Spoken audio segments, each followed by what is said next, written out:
पाकिस्तान के वजीर खारजा शाह महमूद कुरैशी ने कहा है कि ओरमारा में सिक्योरिटी फोर्सेस के एहलकारों की हलाकत के वाक़े में दहशतगर्द ग्रुप बलोच रिपब्लिकन आर्मी मुलव्विस है, जिसके तरबियती और लॉजिस्टिक कैंप ईरानी सरहद के अंदर वाक़ हैं। वजारत खारजा के मुताबिक पाकिस्तान में दहशतगर्दी ईरान में मौजूद दहशतगर्दों की जानिब से की जाती है।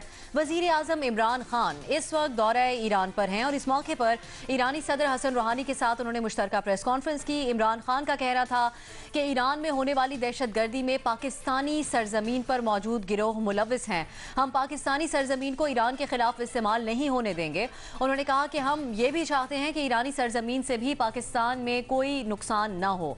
वजीर आज़म इमरान खान की इस बयान के तनाजुर में रिपोर्ट कार्ड में आज का पहला सवाल इस तरह से है। पाकिस्तान में दहशतगर्दी ईरान में मौजूद दहशतगर्दों की जाती है। वजारत खारजा ईरान में होने वाली दहशतगर्दी में पाकिस्तानी सरजमीन पर मौजूद गिरोह मुलव्विस हैं। इमरान खान, क्या वजीर आज़म को ईरान के दौरे में ये बात कहनी चाहिए थी, हाँ या नहीं? अपने पैनल से जानेंगे। पूरा पैनल हमारे साथ मौजूद है। सलीम साफ़ी साहब भी हमें ज्वाइन करेंगे कुछ ही देर में। सबसे पहले हसन निसार साहब की तरफ जाएंगे। हसन साहब, आपके ख्याल में इमरान खान साहब के इस बयान को आप कैसे देख रहे हैं? नॉन स्टेट एक्टर्स का जिक्र करना या उनकी मौजूदगी का एतराफ़ करना तो शजर ममनुआ तो नहीं है। आपने स्टेटमेंट के बाकी हिस्से पे भी गौर फरमाया होगा, उधर उसने उसको बैलेंस कर दिया है कि ना हम चाहते हैं कि आपके साथ कुछ हो और हमारी ख्वाहिश है कि आपकी तरफ से हमारे साथ भी कुछ ना हो। सादी सी बात है, मैं इतना परेशान होने की क्या जरूरत। बिल्कुल ठीक है। हाँ का ऑप्शन आप ले रहे हैं। आप समझते हैं कि इसमें कोई बुराई नहीं है इस तरह का बयान देने में। मज़हर अब्बास साहब, बहुत से वाक़यात जिस पर ईरान की तरफ से ऐसा कहा जाता था कि ये सरहद के इस पार से कार्रवाई में मदद मिल रही है, आपके ख्याल में उसका जब ऑफिशियल लेवल पर पाकिस्तान हमेशा डिनाई करता आया, तो इमरान खान साहब का इस मौके पर इस बयान, इसको कैसे देख रहे हैं आप?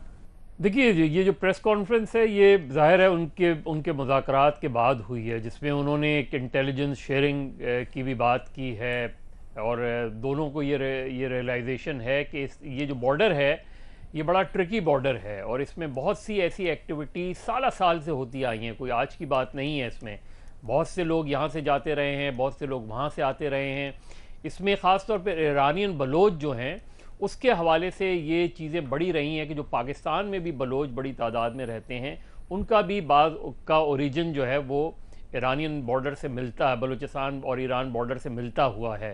तो ये बड़ा मुश्किल होता है पिक करना कि एग्जैक्टली कौन लोग इन्वॉल्व हैं। लेकिन ज़ाहिर है अगर प्राइम मिनिस्टर के लेवल पे ये बात की जा रही है तो अब या तो उनके पास इतनी सॉलिड एविडेंस हैं कि जिसकी बुनियाद पे उन्होंने सदर रूहानी के साथ बैठकर ये बात की है कि इस तरह का है, और मेरा ख्याल है कि ईरान की तरफ से भी ये कंसर्न मौजूद है, क्योंकि डायरेक्टली वो किसी ईरानी ग्रुप को इन्वॉल्व नहीं कह रहे, वो ख़ास तौर पे ये नहीं कह रहे कि ईरान का कोई ग्रुप इन्वॉल्व है, बल्कि वो लोग मौजूद हैं।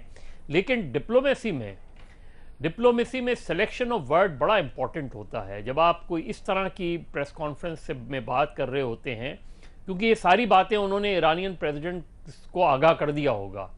ईरानी वज़ीर ख़ारजा जवाद ज़रीफ़ का भी जो शाह महमूद कुरैशी से बातचीत हुई है उसके बाद उनका भी ये कंसर्न सामने आया है।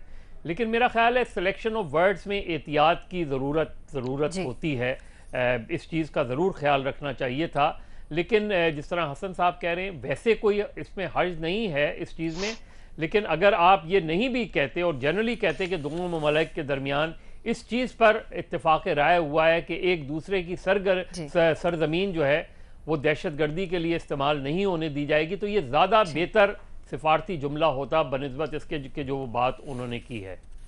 जुमले के हवाले से एहतियात की जा सकती थी मय साहब, लेकिन बैरूनी मुल्क के जो दौरे वजीर आज़म के रहे हैं उसमें जो कुछ वो बातें कह जाती हैं उसके बारे में एक्सप्लेनेशंस देना पड़ती हैं, तो ये स्टेटमेंट उनमें तो नहीं शामिल होती?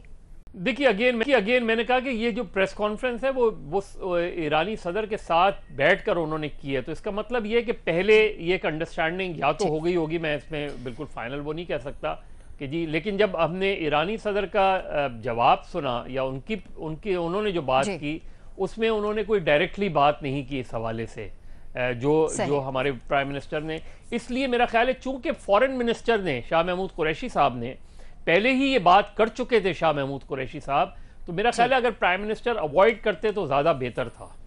बेहतर होता। ठीक है रीमा, आपके ख्याल में सिलेक्शन ऑफ वर्ड्स कैसे थे इमरान खान साहब के ख्याल में? अगर ये रियलाइजेशन है दोनों लीडर्स के दरमियान तो उस हवाले से कैसा है, वरना मोहतात रहा जा सकता था? जी अफसर शुक्रिया।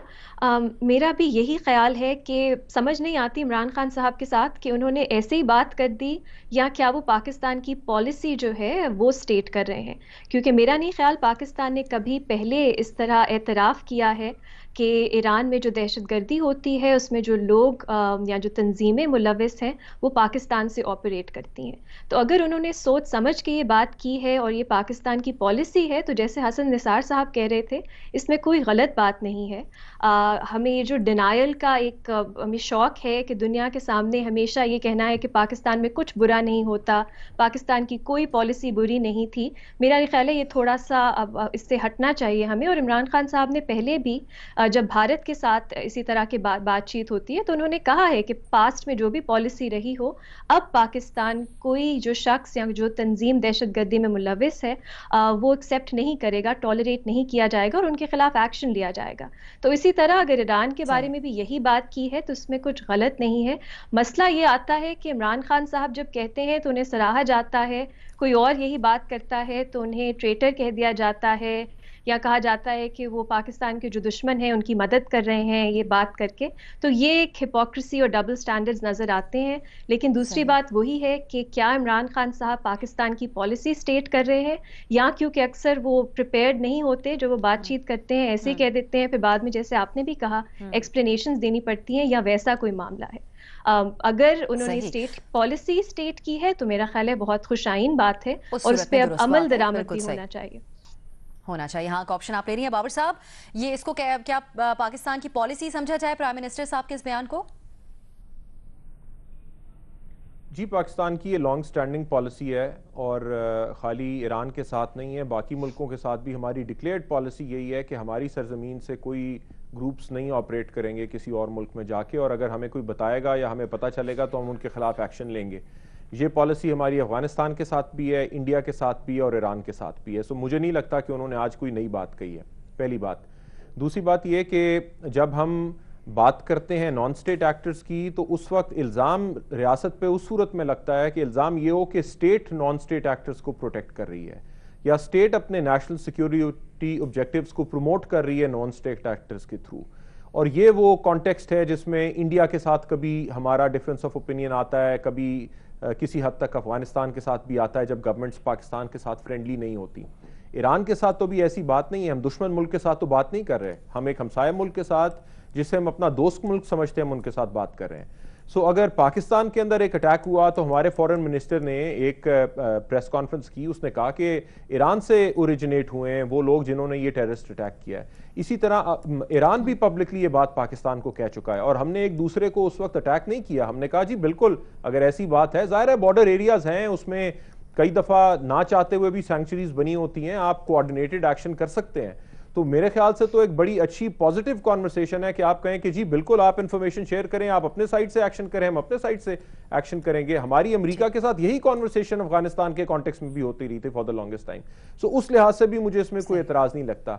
जो रीमा ने तीसरी बात की वो प्रॉब्लमेटिक है क्योंकि बाकियों के ऊपर इल्जाम तराशी होती रही कि किसी प्राइम मिनिस्टर को यह बात कहने की इजाजत है, किसी को नहीं, वहां से झगड़ा स्टार्ट होता है। और आज ऑपोजिशन पार्टीज की या पीएमएलएन के सपोर्टर्स की भी वही हिपोक्रेसी हमें नजर आ रही है जो पीटीआई की होती थी जब नून लीग हुकूमत में थी, कि आज वो इसे चला रहे हैं और इसे वही रंग देना चाहते हैं कि ये ट्रेटर है हमारा मुल्क का वजीर आजम जो एक दूसरे मुल्क में बैठ के ये बात कर रहा है। ऐसी बात नहीं होनी चाहिए। प्राइम मिनिस्टर है, सिविलियन अथॉरिटी है उसके पास, हेड ऑफ द गवर्नमेंट है, अगर कर रहा है तो बिल्कुल कोई गलत बात नहीं है इसमें।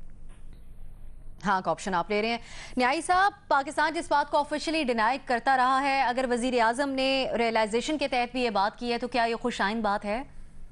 देखिए अफसर, मैं कोई इसको ज़्यादा जो है बुरा तो नहीं समझता हूँ, क्योंकि जब देखें चंद दिन पहले ही हमने वजीर आजम का जब दौरा जो था, मेरा ख्याल है कि वो अभी 2-3 दिन रह गए थे कि हमने ईरान को ऑफिशियली इन्फॉर्म किया, लेटर लिखा।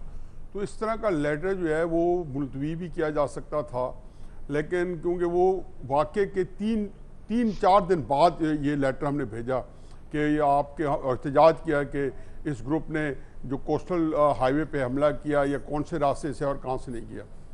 लेकिन इससे भी ज़्यादा गंभीर हम काम कर चुके हैं। जब ईरानी प्रेसिडेंट पाकिस्तान आए कोई 1.5-2 साल पहले, तो हमने उसी वक्त कलभूषण का मामला उठाया और फिर जो एम्बेरसमेंट हुई और जो वॉर चली और बताया गया कि जी आपने बात हुई है और हमारे उस वक्त आर्मी चीफ की जनरल रईस साहब की रूहानी से उन्होंने डिनाई किया और एक it was a complete mess. इतना बड़ा ऑफिशियल टूर और इतना एम्बेरस किया हमने अपने आने वाले गेस्ट को, तो हमने तब भी उठा दिया था। इमरान ने तो मेरा ख्याल है कि इमरान खान ने जो बातें की हैं उसकी तो मैं उसको बड़ी गुंजाइश देता हूँ। मैं हसन साहब से बिल्कुल मुत्तफिक हूँ कि ये गुंजाइश है। लेकिन ये देखिए ये दोनों एक जो ऑपरेट कर रहे हैं बलूचिस्तान से, हमारे बलोच जो है उधर से पाकिस्तानी ऑपरेट कर रहे हैं और वो जुंदुल्ला जो थी वो अब वो कम हो गई, नाम उसे तब्दील कर रहे हैं, वो यहाँ से ऑपरेट कर रहे हैं। लेकिन मत भूलें कि ईरान जो है लंबे अरसे के लिए दहशत गर्दी का सबसे बड़ा जो सिंगल कंट्री विक्टिम रहा है वो ईरान रहा है और 79 से इनके खिलाफ शुरू हुआ। वजीर आजम 81 में मरवा चुके हैं, पार्टी लीडरशिप के हेडक्वार्टर तबाह हुआ और 50-60 उनके टॉप लीडर जिनमें चीफ जस्टिस का बड़े बड़े लीडर, प्राइम मिनिस्टर दोबारा इसमें भी शदीद जख्मी हो गया उस वक्त का। और पिछले दिनों से लेके पिछले साल एक मार्च पास्ट के ऊपर हमला हुआ जो इनकी गार्ड का, वहाँ ये उड़ गए। तो ईरान का जो दहशतगर्दी है मैं उसको दुनिया में सबसे बड़ा विक्टिम समझता हूँ। इराक को चढ़ा दिया गया पूरे अरब ममालिक के साथ, 6-7 साल उनके लाखों बंदे शहीद किए गए और उनको किया गया। तो मैं समझता हूँ कि ये बहुत ज़्यादा ईरान के ऊपर जो प्रेशर है और फिर पिछले सालों से ईरान के इस खिलाफ जितनी दहशतगर्दी हुई है, थोड़ी सी दाइश ने की है वेस्टर्न साइड से, लेकिन 90% 80% ईस्टर्न साइड से और सदर्न साइड से, समुद्र की तरफ से और बलूचिस्तान की तरफ से हुए है और उनका बड़ा लेजिटिमेट कंसर्न है और हमारा भी बड़ा लेजिटिमेट कंसर्न है। और वज़ीर आज़म जो कहा है सही कहा है, ठीक है, इसमें कोई हर्ज नहीं है। यहाँ का ऑप्शन आप ले रहे हैं। साफी साहब, आप कैसे देख रहे हैं इमरान खान साहब के इस बयान को? देखिए, हमारे और ईरान के मामलात बड़े सेंसिटिव है और जब भी हमें ज़ुबान खोल के तबसरा करना हो तो उन सेंसिटिविटीज़ को मद्देनज़र रखना चाहिए।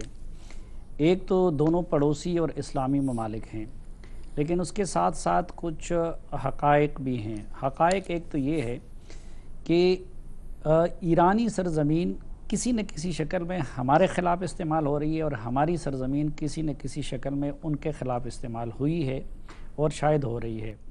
दूसरा, हमारा बदतरीन मुखालिफ हिंदुस्तान वो ईरान का स्ट्रेटिजिक पार्टनर और क्लोज़ एलाय है और ईरान का बदतरीन मुखालिफ सऊदी अरब वो हमारा क्लोज़ एलाय और स्ट्रेटिजिक पार्टनर है। फिर ये भी है कि ईरान ने पाकिस्तानी बॉर्डर के करीब चाबहार की बंदरगाह उसमें वो इंडिया को ले आया है और पाकिस्तान अब बलूचिस्तान में और गवादर में सऊदी अरब को ला रहा है। तो ये भी हो सकता है कि फ्यूचर में ये प्रॉक्सी वार वो मज़ीद भी गर्म हो। अच्छा, फिर सरज़मीन के इस्तेमाल की किसी के ख़िलाफ़ उसकी मुख्तलिफ़ नोयतें होती हैं।